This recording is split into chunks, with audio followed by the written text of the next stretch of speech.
Hi, everyone.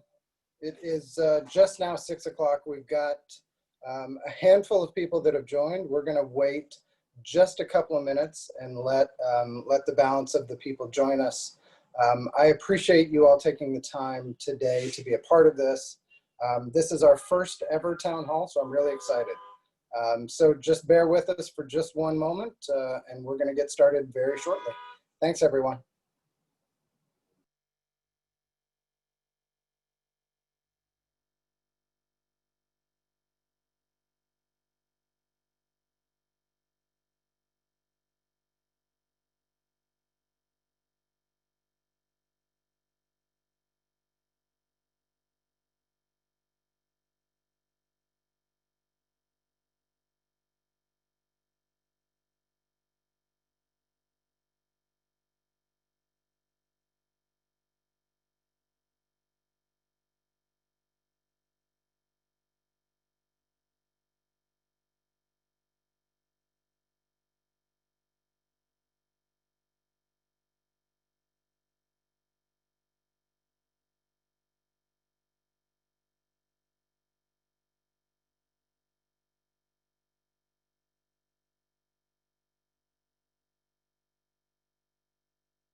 Hi everyone, it's 6:02 p.m. here on the East Coast. Sorry, forgot where I was for a minute. My name is James. I'm the Executive Director of GallopNYC. We're gonna go get started. I think, I'll check and see our list here. We've got about 2/3 of the people that had signed up. So I'm gonna go ahead and get us started. I would like to first, before I do anything else, thank Jenny, who's our program manager. She is behind the scenes helping run the show. And Bonnie is here as well, who's going to answer questions. So first off, before anything else, I want to thank them for being a part of this. So, hello everyone, again, welcome to our first ever GallopNYC Town Hall. I'm James, I'm the Executive Director, and we're presenting this session as a webinar, which means you can see me, but I can't see you. So if you want to interact with us, please use the chat function to interact. So if you can all just do me a favor and let's see if the chat function works, tell me where you're sitting today, however you'd like to interpret that question. Where are you sitting?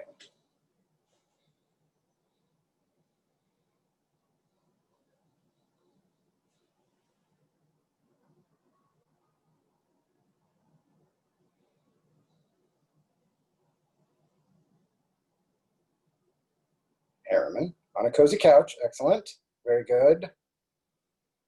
All right, we got chat sorted out. I would think that at this point, you are all good enough. We've all spent enough time on Zoom to know how chat works. But we're gonna do something else a little different.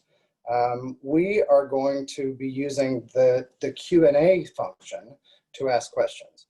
We had a few questions that came in beforehand, and we're going to answer those questions. But during the session, if you have a question, use the Q&A button, which should be down here, to ask a question. So we're going to see if that works, and I would like you to please ask a silly question in the Q&A function.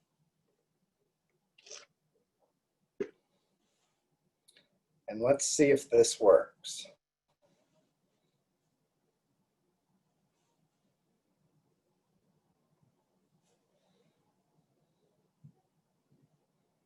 Anybody? Is it working for people?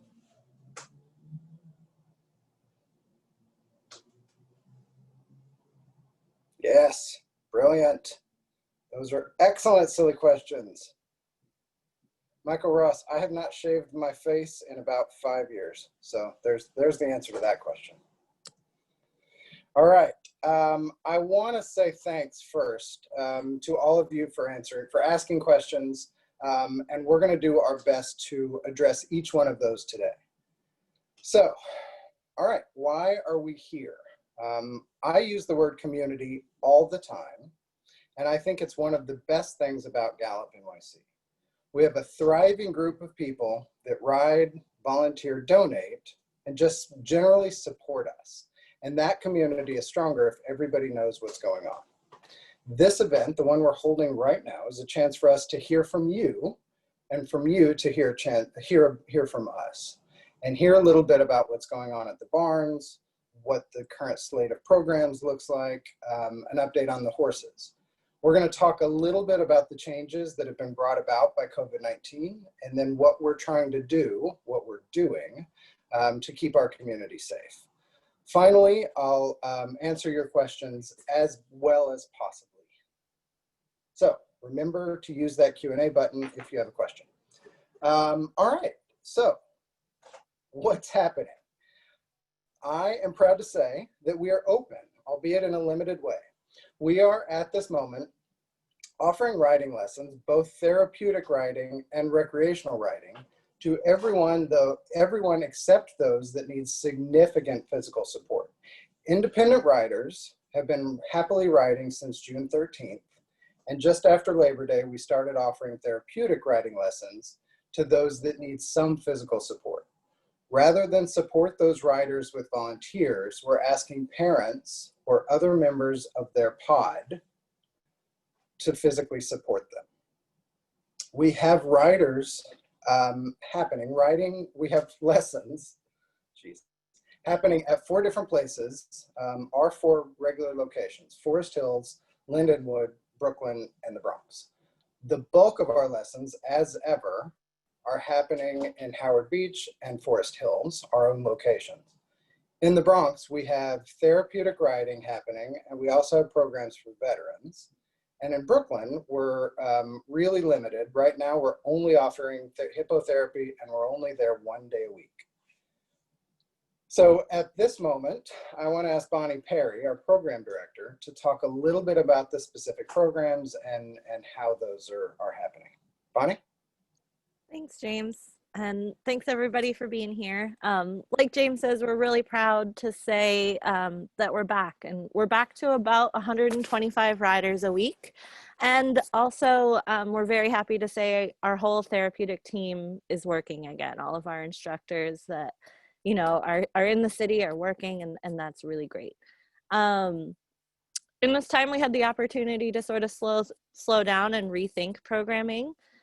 So there's been a lot of good things that have happened, even though there are also a lot of challenges. Right now, the programs that are running, like James said, we have our therapeutic riding for people with disabilities. We have our veterans program happening. We have riding for community members. You know, anybody can come and get that valuable horse time. We know how important that is for like our mental health. We also have seniors programs. We're running virtually, and we're getting seniors back on site as lead walkers. Pony clubs happening. We're really close to relaunching our leadership program and really getting that back in full swing. And we also have a new visiting program for people that aren't able to ride right now.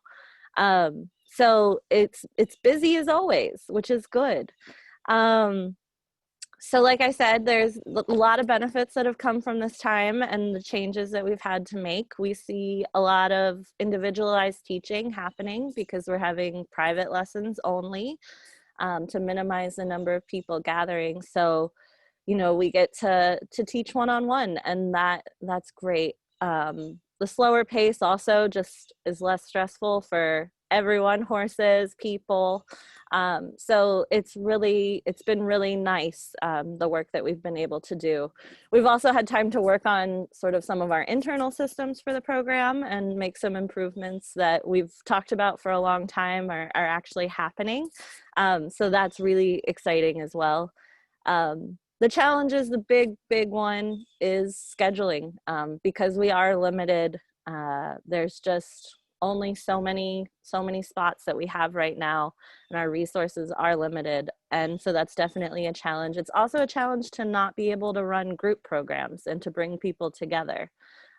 We haven't been able to work with our school groups and a lot of relationships that, you know, are really important to us. Right now, we can't provide those services. And just everyone's scheduling with school, virtual, like the remote weeks versus in school. So just scheduling in general has really been a challenge. Also working to make sure that all of our volunteers, because we can't use as many people on site, figuring out ways to stay connected to everybody. And also training new instructors is a challenge too right now. So that's another challenge that we're working on. Part of the PATH certification is group work. And so that's a challenge for us right now. Innovations though that we've made, we have our virtual programs, and we've seen some really great success in our veterans program with engagement in through those virtual meetups, and also our seniors programming went really well on the virtual side. We have a new visiting program, like I mentioned before, where you can self-schedule online for a visit out to each of our barns. And there's no riding in those visits, but we can do grooming, we can do barn tours, we can just get some horse time in, we can work on lead walking. And so there's still a lot that we can do. And we've been able to open up that time, which is great. And let's see, we're also looking towards building mental health programs as an innovation of this time, knowing how valuable that is. So those are things we're working on.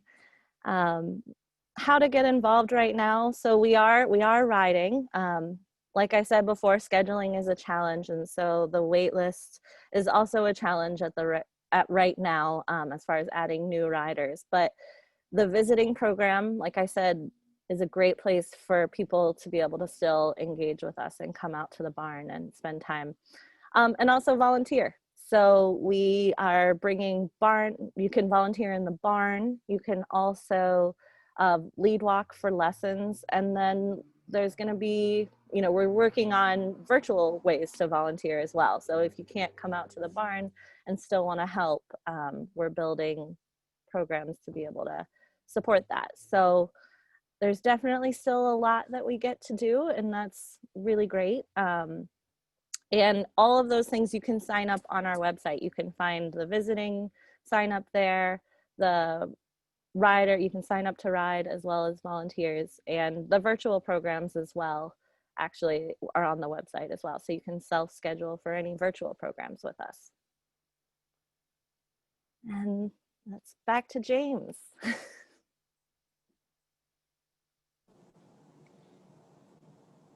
All right. I believe I'm unmuted again. So thanks, Bonnie. I really appreciate that. One thing I do want to say before we kind of move on is the fact that while we don't have groups showing up and gathering together on site anymore, obviously because of coronavirus, we're able to have a lot of that virtual community happening. There is obviously some Zoom tiredness in the world, but we still feel that the writing portion can be the writing and the group portion can be a virtual group. It's not the same as gathering a group of people together in person, but it will keep us achieving our goals until we get back to that point. So I think that's an important distinction. So reminder to use the Q&A button. I really want to address questions. I really want to hear from you. So use that Q&A button up on your screen. So now I'd like to talk, as the slide indicates, for just a few minutes about our equine partners. Our horses are a really key part of the equation, and without them, we would just be walking around in circles. I'm sure everybody knows that in March, when we saw that coronavirus was going to force a citywide shutdown, we moved many of our horses out of town. Over the course of a couple weeks, we moved 24 horses to live in field board with a trusted partner upstate. when during the spring, when it became really clear that COVID was going to have a significant impact on the economy and on our ability to provide group riding lessons, we decided that it would be smart to begin looking for new homes for some of our horses. We found new homes over the course of so far this year for 13 of our horses, which means that we worked with a new owner to make sure that they would have a safe and healthy environment, and that they would have a job that they would be suitable to do. One thing that we think it's really, really important is that we tell the new owners that if any point they can't handle the horse anymore, or their situation changes, we would like to take the horse back. The last thing that we want is for one of our horses, one of our beloved horses, to end up in a home that isn't appropriate. So I always have questions about a few of our horses. So I want to talk about a few of our fan favorites. Reed, who's a big giant horse from Forest Hills, has retired back to one of his former owners, his former owner in Massachusetts. Molly and Zippy are living in Vermont at a facility that offers equine-assisted mental health therapy and works a lot with women who have experienced abuse. And Montana and Eminem have returned to their home at the International Riding Camp, where they will teach summer camp people how to ride. So we're going to miss every one of our horses, but they're all in a really great home if they're no longer with us. At this moment, however, GallopNYC still owns 15 horses in Forest Hills and 10 horses at Sunrise. Plus, we're boarding horses for other people. So we've got 25 horses that the organization owns, which is still a significant number. And at this moment, it's plenty to offer lessons to our riders. So I'd like to talk a little bit about our fundraising efforts. And really, don't worry, tonight I'm not going to ask you to donate.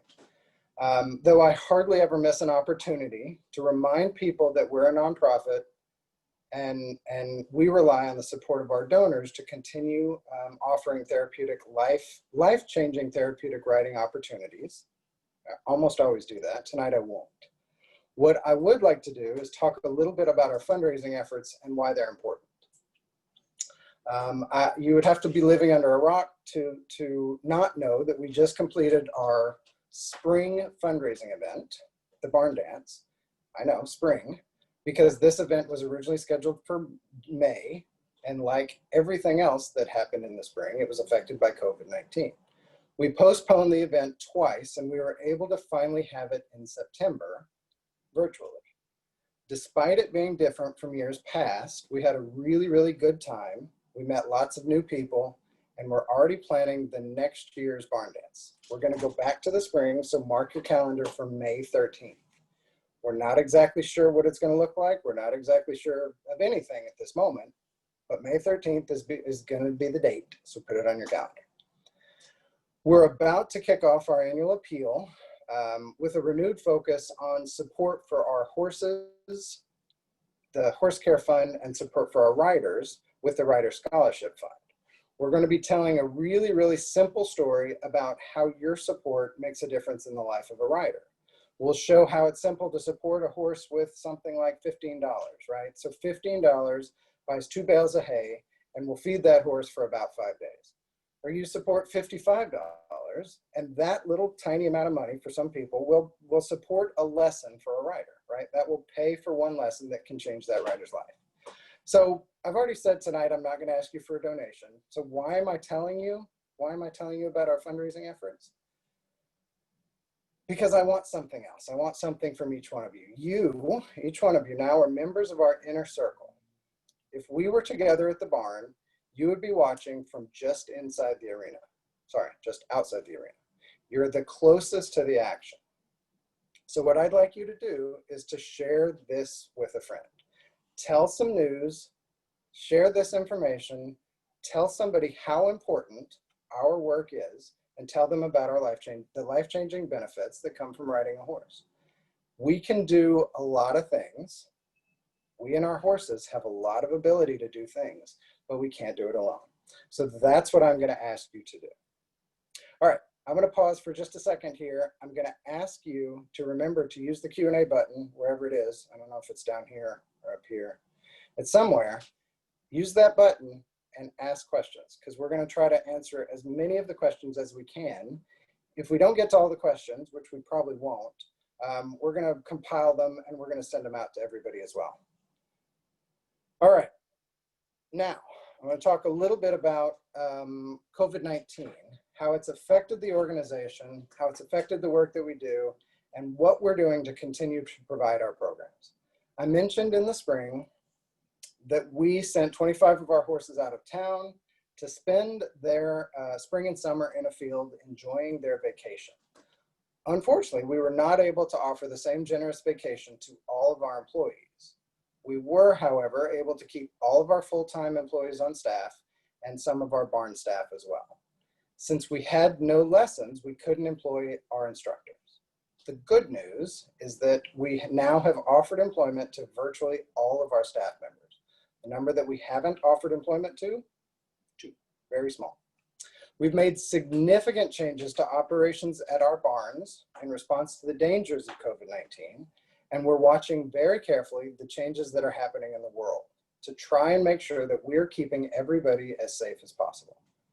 The first thing that we're doing is to remind people that if they're sick, they should stay home. Simple, but it's difficult. Riders, volunteers, staff, literally everyone.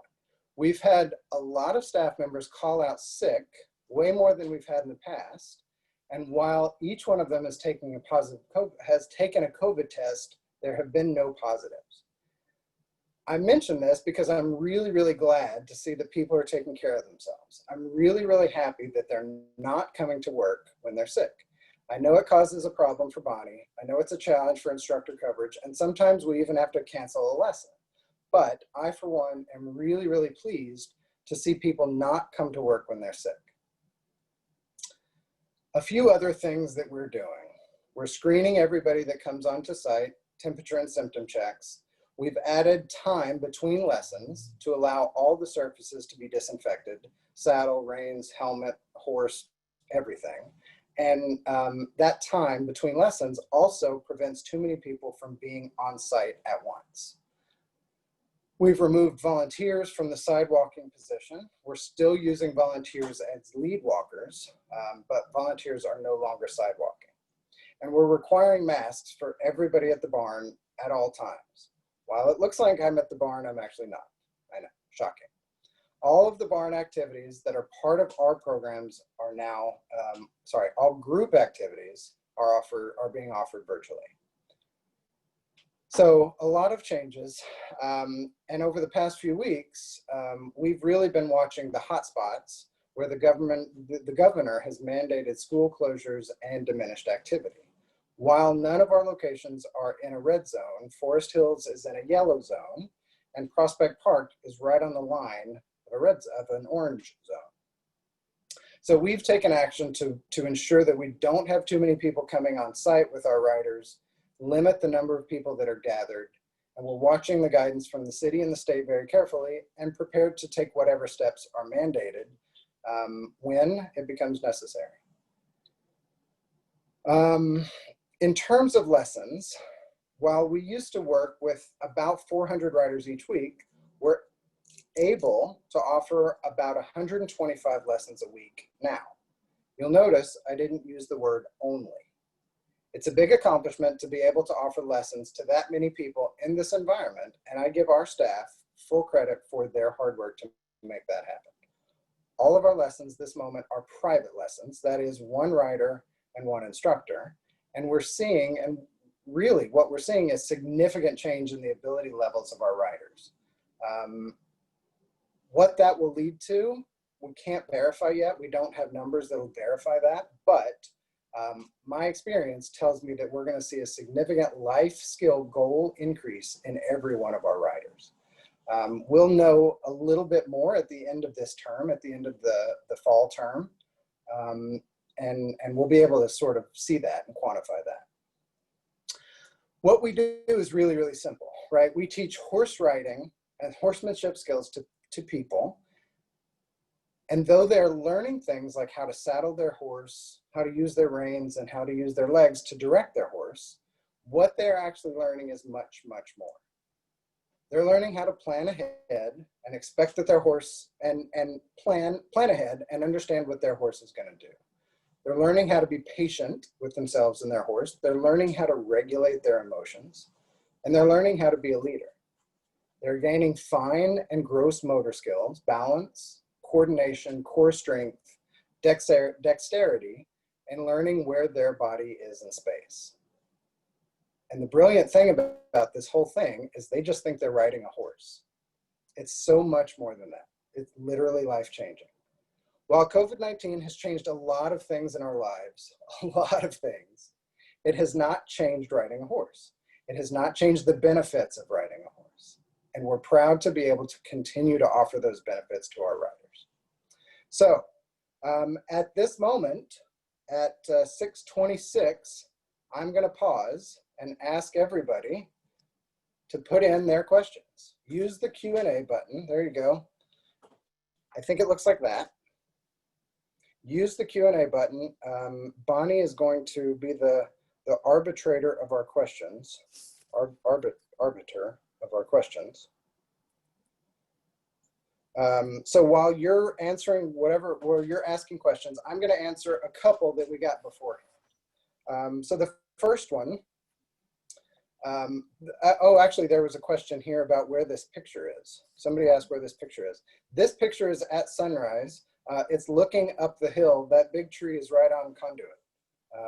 So I took this because it's a really pretty image of a really nice green space that doesn't feel like it could be in Queens. So, all right. So some of the questions we got beforehand, do I have to wear a mask? Yeah, for sure. Everybody has to wear a mask all the time. All of the riders wear masks all the time. All of the instructors wear masks all the time. If I'm working in the office and I'm the only one in the office, I'm still wearing a mask all the time. It's been proven that it's been shown that wearing a mask makes coronavirus better, bar none. So we tell everybody that they have to wear a mask. It's easy for us because everybody has to wear a helmet when you're on a horse. You wear a helmet because it protects your head. You're wearing a mask because it protects everybody else. So it's a really simple line for us. If you're at GallopNYC, you're wearing a mask. Nice. I had another question about horses being affected by coronavirus. Horses are not affected by this variant COVID-19. As far as we know, as far as we can see, there hasn't been any incidences of horse crossover with this virus. There is, coronaviruses are fairly common, and we actually inoculate horses against a version of a coronavirus, but not COVID-19, not this virus that is in the world now. So there's that one.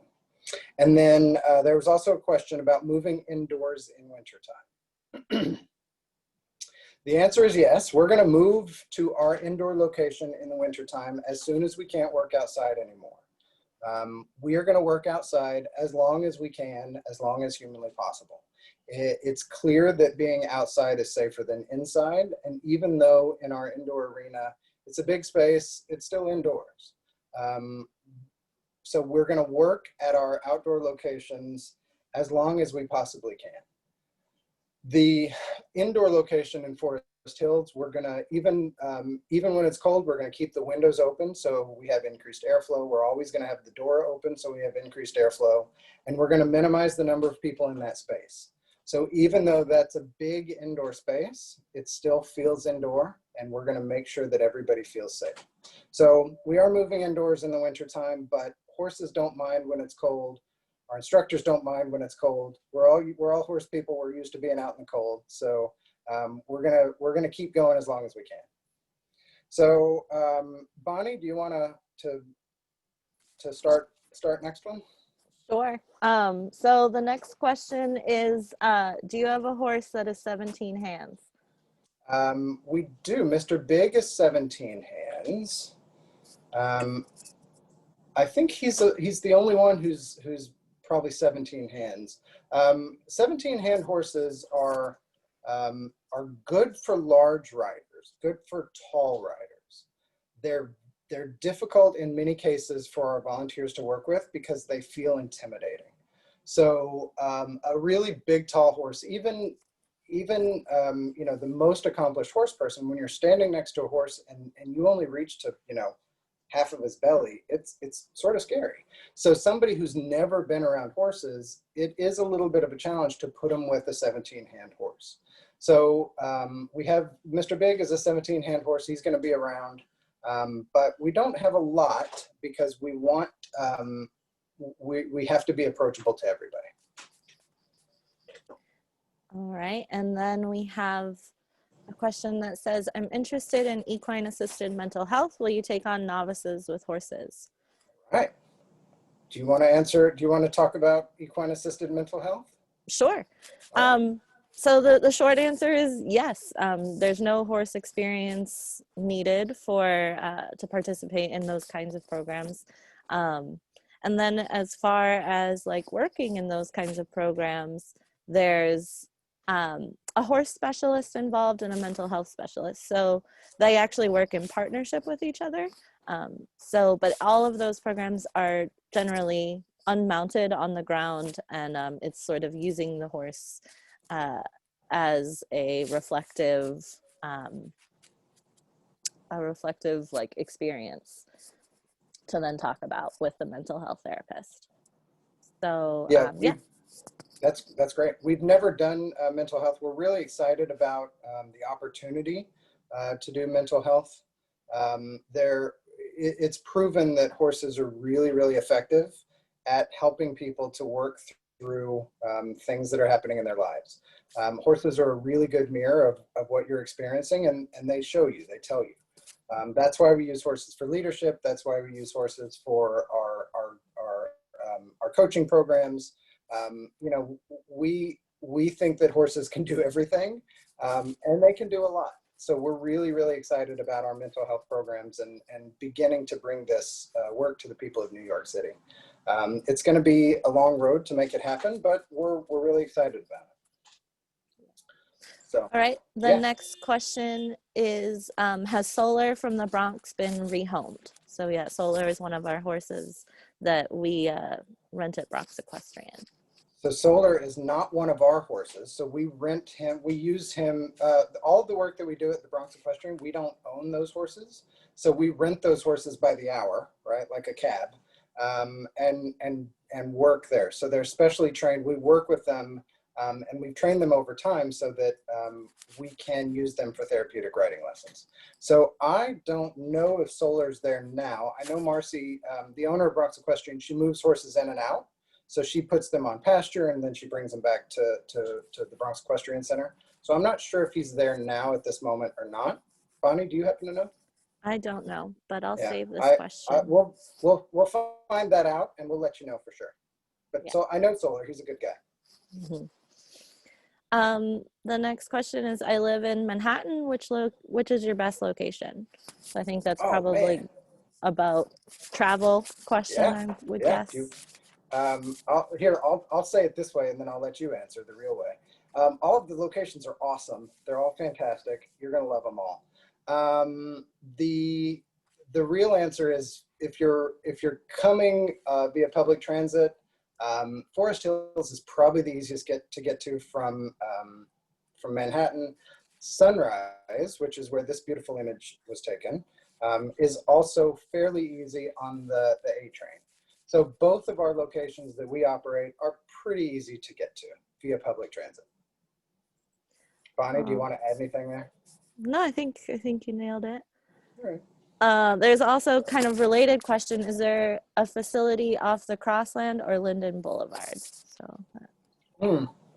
So where my picture background is, that's off Linden and the Conduit. So the South Conduit is running right there where that tree and fence line is. It's right at the corner of Linden Boulevard and South Conduit. It's about 5 or 6 acres of property that we operate as a city park for the city of New York. We operate it as a therapeutic riding stable for the city of New York.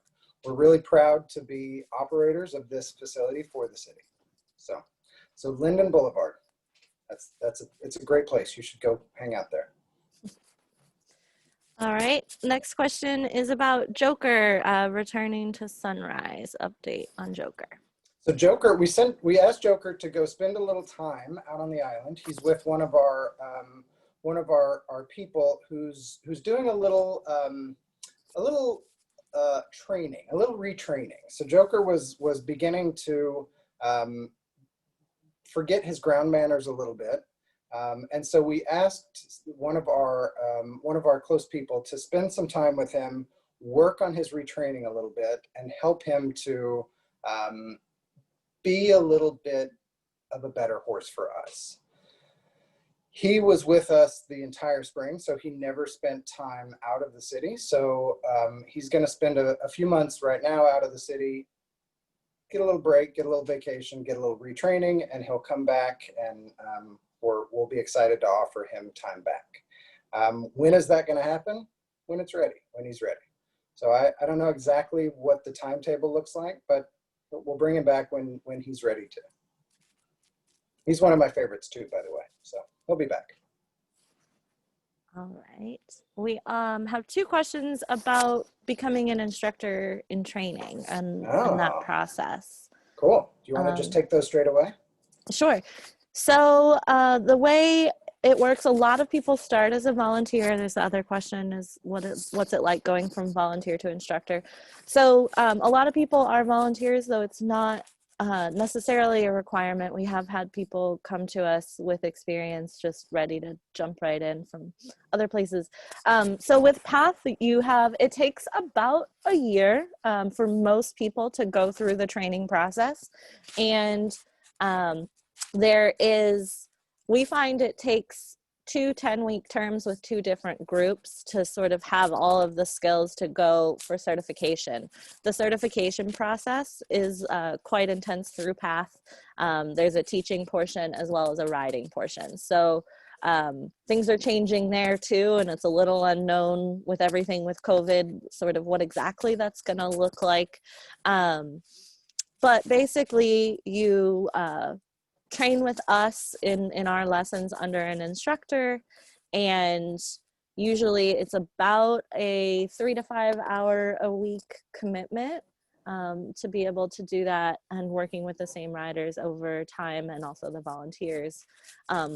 We also ask that those people interested in that also work on like site management and being site leaders on site. So there's a lot of volunteer work that you can do in prep if you're new to the horse world and you're building up your knowledge and experience to be ready. So there's lots of different ways to get involved. We're actually going to be sharing information soon and starting our next like cohort of instructors. So we'll be sharing that out like with our community as that's happening. So you can look out for that if you're already a volunteer with us. Anything you want to add on? No, I'll just say, so I started as a volunteer. Many of you know probably I started as a volunteer back a while back. And I went through the instructor training program. And it's a really rigorous process, but it's extremely rewarding. It's one of my favorite things. I'm a certified therapeutic riding instructor. I don't teach that much, and I really, really miss it. Back when I was director of operations, before I had this job, I would occasionally teach. I would occasionally substitute, and gosh, it's fun. It's really one of my favorite things to do is to teach people. So it's hard, it's difficult, it's challenging. Working with kids with special needs, people with special needs, working with horses, it's hard, but it's the greatest thing in the world. So I'm really excited to have a new cohort of people coming in that are learning how to teach, and we need people. So we have 22 therapeutic riding instructors right now, I think. And 4 of them are our board vice chair and former executive director, me, Marie Vivaro, who's our equine director, and then one of our volunteer friends, his name is Tim. So those 4, so those guys don't teach all that much. So, we need instructors. So I'm really excited to hear that people are excited about that. Yeah. So good question. Okay, we have a question. It looks like somebody who was a veteran in our meetup group on Friday. Oh, cool. They were saying big thanks to Jenny, Katie, and Julie for leading the wonderful veterans meetup every Friday during the spring and summer. They did a fabulous job sharing insightful horse sense while making everyone feel welcome and appreciated. So thanks for that shout out. And then the question is, how have the returning horses acclimated to being in stalls after being turned out? That's a great question. And the answer to that is no problem. I was really concerned with, we would bring them back and they would not like the workload or they wouldn't like something. And they were all really, really excited to come back and go to work and live at our facility, right? If they live at Sunrise, they have the turnout outside. If they live at Forest Hills, they have the turnout in the arena, and the times out in the park. So the bringing these guys back and putting them back to work was really, really seamless. It worked really well. So I have to give credit to Marie and her team and all of the barn staff for really making sure that they were all prepared and ready. And it didn't happen magically. It seemed like it happened magically to me because people were doing hard work on the ground. But it worked really, really well. So I'm super proud of our horses and I'm even more proud of our people. So great question. And thanks for the shout out about the volunteer, the veterans group. We're really, really excited to see how those groups are working. Yeah. So let's take one or two more, Bonnie, if we can. All right, I've got one more. Cool. We've got, how is the new ramp working out? Will the motorized lift still be used? Which horses are trained with the lift? Brilliant. Such a great question. The ramp is the coolest thing I've ever seen, and not because it was my idea. It wasn't. I'd love to take credit for the idea, but frankly, it was Alicia Kershaw's idea. And it's great. It's really, really genius. What we've done is we've solved 2 or 3 problems at Forest Hills, right? So for those of you who've been at Forest Hills in the past, we no longer just walk out into the arena from the waiting room. So people don't just barge into the arena from the waiting room anymore. They'll enter from behind, they'll enter from the sidewall, and then they'll be invited into the arena as a rider or as a volunteer. If they're going to use the ramp, they walk right up the ramp, and then they get onto the horse. We had a rider who was our backup to participate in the event that we had a couple of weeks ago. And after, we didn't need her on camera, and so after the thing was over, or after the event was over, we got a horse and we gave her a lesson, and she used the ramp for the first time, and she gushed. She told us how excited she was. She said, what she said is, to watch able-bodied riders, and I'm paraphrasing her email, she said to watch able-bodied riders make it look so seamless to get up on a horse, that's how she felt. So this ramp, this really simple platform and ramp, made her feel powerful when she was getting on this horse. So I'm so happy to have that piece of equipment. The Hartford is a huge win for us to have that piece of equipment, and the Hartford is a great friend of ours. Is the lift still there? Yes, the lift is still there. We're gonna try not to use the lift unless it's absolutely necessary, right? I think it's really great to have people walk up that ramp and use their energy to walk up that ramp and use their push their body up that ramp. It's exercise. That's what we're here for. And I will continue to use the lift as we have to, but I'm going to try to push as many people to the ramp as we can. So that's an excellent question. Thank you. All right. I think in the interest of time, it's 6:44, so I'm going to wrap us up. And thanks to all of you for being a part of the questions. If you have questions, please send them to me, right? My email is james@gallopnyc.org, and I will answer questions at any time about anything. So I really want to thank you all for being a part of this. I hope it will help you feel more connected to our work, to our riders, to our horses, to what we're doing. In horse riding, there's a few special words that people use. They describe pieces of equipment, they describe things that horses do, they even describe areas where you ride the horse. At GallopNYC, we don't use a lot of those words because they tend to exclude people versus include people. But I'd like to teach you one now. In a riding arena, the space around, the boundary around the space that you ride is called the rail. And if you're watching as a spectator, you're going to be standing at the rail. You're going to be standing at the rail watching the lessons. So you, all of you who've been a part of this tonight, are very special members of our community. You're all standing at the rail watching our work. And so tonight, after this call, I want you to do something for me. I want you to call up your friend. I want you to call up your neighbor. I want you to call up your sister. I want you to call up your dentist. I'm friends with my dentist. And I want you to tell them about all of the things that you can see from your vantage point at GallopNYC's rail. I invite you to invite them to stand next to you. Thanks again. I really appreciate your time. Thanks for being a part of this, and I hope to see you all at the barn. Thanks, everyone.